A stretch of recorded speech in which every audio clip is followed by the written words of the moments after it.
하나님의 은혜가 여러분들 가운데 함께 하시기를 주님의 이름으로 축원합니다. 20장 끝에 보면요, 45절 이하에 보면 불타는 숲에 대한 이야기가 나옵니다. 여기 보면 이 47절에 20장이에요. 20장 47절을 보면 이런 말씀이 있습니다.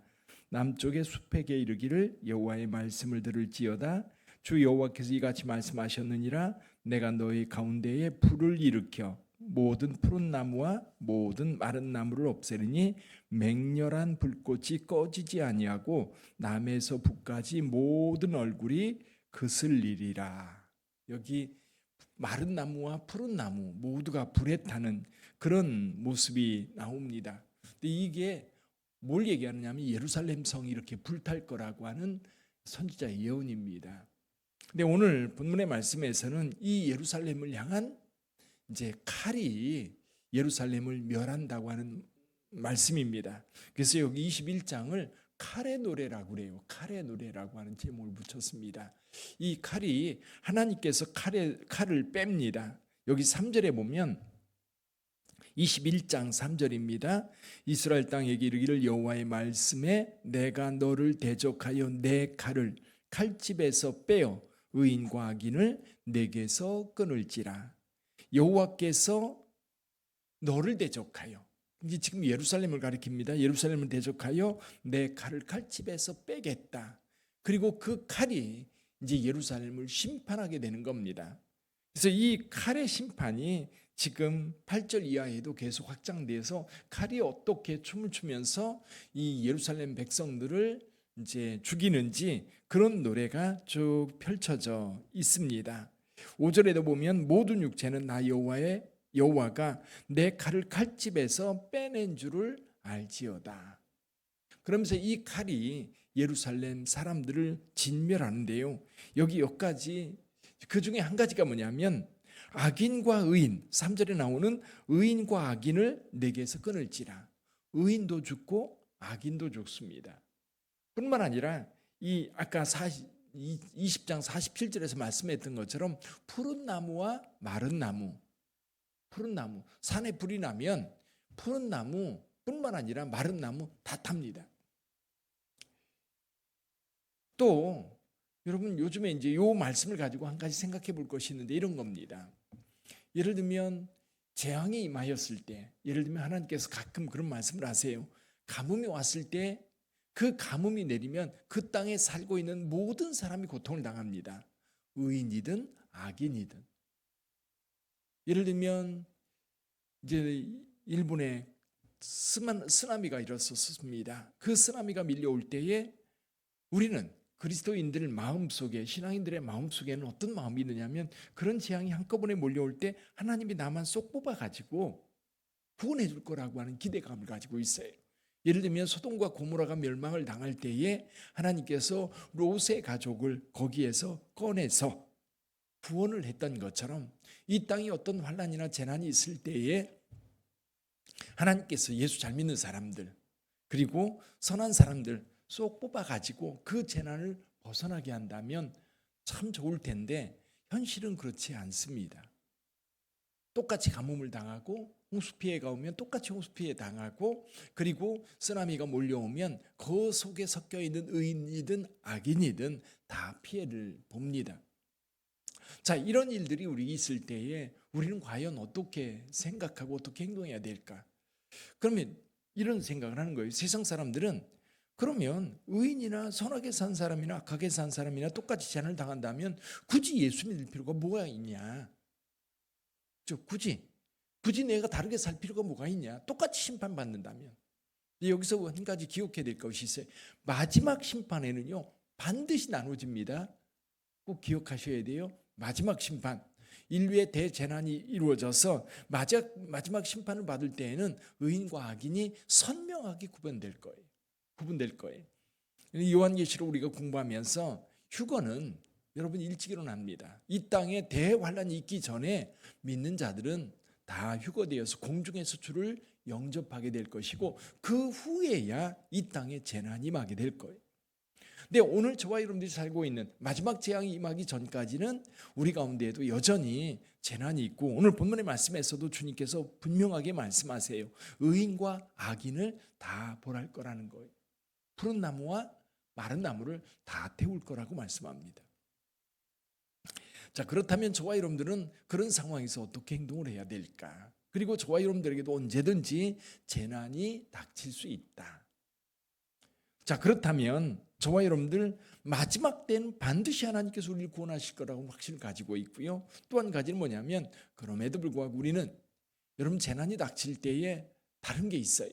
믿음을 가진 자들과 믿음이 없는 자들 사이에 분명한 차이가 있어요.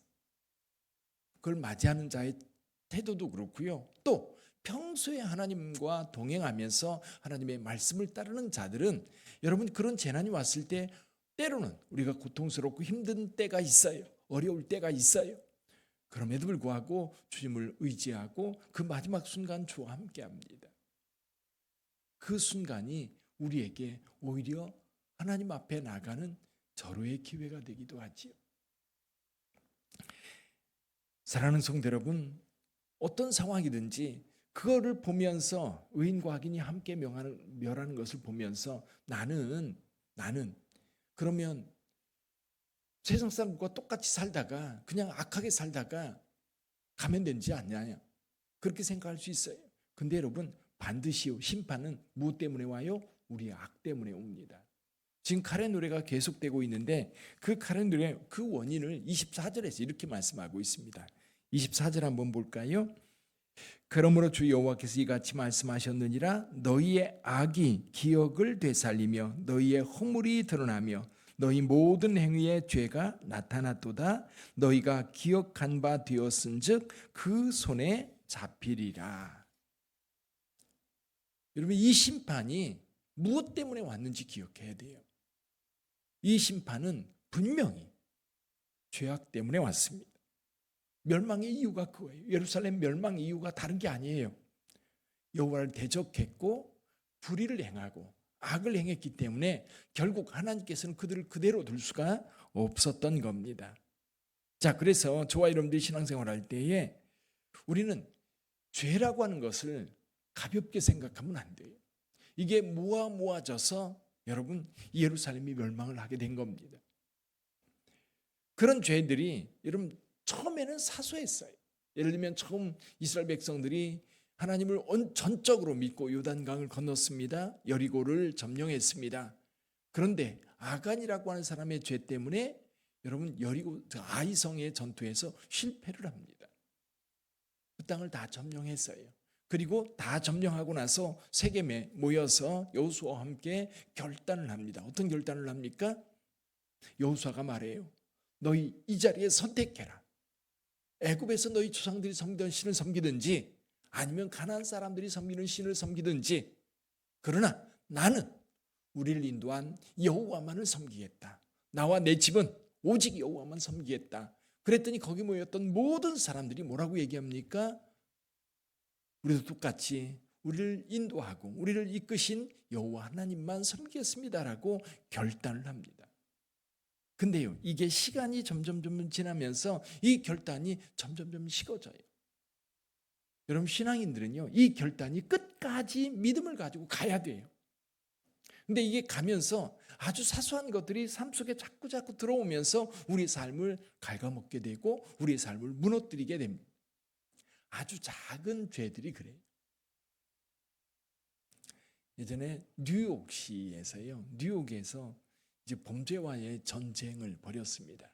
근데 그 전쟁을 특히 이제 지하철, 요즘에도 보니까 뉴욕은 그 범죄와의 전쟁을 하는데 요즘에는 뭘 하나 봤더니 방위군, 군인들을 투입해 가지고 그 무임승차자들 잡아내는 거예요. 무임승차자들. 그거에 대해서 아주 철저하게 하는 거예요. 전에는 이런 일이 있어요. 담배꽁 줘버리면 그 자리에서 잡아가지고 벌금 물렸어요. 그러니까 아주 사소한 것, 침 뱉으면 불러가지고 벌금 매기고 구류하고 그랬어요. 그러고 나니까 뉴욕시에 범죄가 없어졌다고 그러잖아요. 아주 작은 그러니까 사람들의 생각 속에 이 아주 작은 범죄도 이렇게 철저하게 대처한다면 큰 범죄에 대해서는 어떻게 대응하겠는가, 그런 마음이 드는 거예요. 그게 무슨 얘기냐면 아주 작은 것 소홀히 여기면요 큰 것도 소홀히 여겨요. 이게 작은 것을 여러분 잘 살피면 여러분 그것 때문에 오히려 그 작은 것을 지키려고 하는 것이 큰 것을 지키는 거지요. 경영학 관련된 책 가운데 이런 책이 있습니다. 깨진 유리창의 법칙이라는 게 있어요. 깨진 유리창의 법칙. 자, 유리창 한쪽이 그 돌에 맞아서 깨졌어요. 그럼 이거는요 바꾸지 않으면 점점 그 깨지는 게 커져요. 그래서 결국 못 쓰게 돼요. 아주 작은 흠집이 유리를 다 깨버리는 거예요. 회사가 그렇다는 거예요. 아주 작은 것이 들어와서 결국 그것 때문에 큰 회사들이 그냥 무너지는 거예요. 그러니까 저와 여러분들의 삶에도 오히려 작은 것, 하나님의 말씀을 지켜가는데 여러분 이것쯤이야. 그러다 보면 이게 점점 커져서 결국 예루살렘을 하나님께서 포기하고 그를 칼로 칠 수밖에 없는 상황까지 이르게 되었던 겁니다. 그래서 저와 여러분들이 신앙생활할 때 아주 작은 것들, 그런 것들을 우리가 분명하게 보고 있어야 돼요. 그래서 하나님의 말씀을 아주 작은 것 실천하는 거예요. 그래서 우리가 1년 새해를 시작하면서 몇 가지 우리가 결단을 하죠. 기도하는 것, 성경 읽는 것, 그리고 주님 앞에 봉사하는 것, 성도 간의 교제를 하는 것, 이런 것들이 우리가 함께 어우러질 때, 그리고 함께 우리가 실천해 가려고 노력할 때에 우리의 신앙이 점점점 커지고 완성으로 가는 거예요. 이게 목회를 하면서 제일 안타까운 게 뭐냐면 옛날이요 하는 사람들이에요. 옛날에는 그렇게 신앙생활을 했었는데 옛날에 참 내가 열심히 일했어. 왜 그걸 그렇게 말하면서 지금 하나님 앞에 헌신하지 않습니까? 왜 지금 하나님 앞에 따르지 않습니까? 왜냐하면 그만큼 사탄에게 삶을 뺏긴 거예요. 그러다 보면 결국 어떤 일이 벌어져요? 결국 하나님을 떠나게 되고 오늘 여기 예루살렘이 멸망당하는 것처럼 멸망을 당할 수밖에 없는 겁니다. 그러면 실은 여기 하나님의 심판의 때는요, 이 세상을 심판의 때는 여러분 분명히 하나님의 그 진노가 거기 악을 행한 모든 자들에게 임하게 될 거예요. 근데 요거와 오늘날 세상에서 당하는 재난하고 좀 구분할 필요가 있는 거예요. 하나님의 심판으로 임하는 게 있고 여러분 이 세상에 재난이 많은 경우도 있어요. 어떤 면에서는 이 재난도 우리가 좀 하나님 앞에 온전하게 서서 가야 될 텐데 그렇지 못하기 때문일 거예요. 예를 들면 여러분 쓰나미 같은 것이 많이 일어날 때 자연 때문에 나타나는 경우도 있지만 어떤 경우는 기후변화, 요즘에 그 변화에 대해서 계속 경고를 하고 있는데 결국 그것도 뭐예요? 우리의 사소한 습관들이 모아져서 그것이 재난으로 우리에게 오는 거거든요. 오늘 우리가 기억해야 될 것은 그겁니다. 예루살렘이 왜 멸망당하게 되었을까? 죄악 때문입니다. 그럼 그 죄악이 어떻게 해서 오게 된 걸까? 하나님을 잘 믿던 사람들이 왜 이렇게 하나님으로부터 멀리 떠났을까? 그리고 지금도 여전히 그들 스스로는 하나님을 믿는다고 말합니다. 그리고 하나님의 말씀대로 산다고 말합니다. 근데 여러분, 우리가 하나님의 말씀대로 산다고 내 기준에서 얘기하면 안 돼요. 하나님 보시기에 기쁨이 되는 그런 신앙이 돼야 되는 거죠. 오늘 하루를 살아갈 때도 내 생각에, 그죠? 내 생각에 나는 예수 잘 믿는 거야. 내 생각에 난 신앙생활 잘하는 거야. 내 생각에 나는 하나님의 말씀을 잘 따르는 거야. 그렇게 스스로 생각하며 갈 것이 아니라 정말 하나님께서 우리의 삶을 돌아볼 때에 자신 있는가? 그리고 우리가 하나님의 말씀을 읽으면서 그 말씀대로 우리가 살고 있는가? 늘 돌아보면서 저와 여러분들은 의인의 삶, 그리고 하나님께 지켜주는 삶을 살아가는 우리 빛된 성도들 다 되시기를 주님의 이름으로 축원합니다. 기도하겠습니다.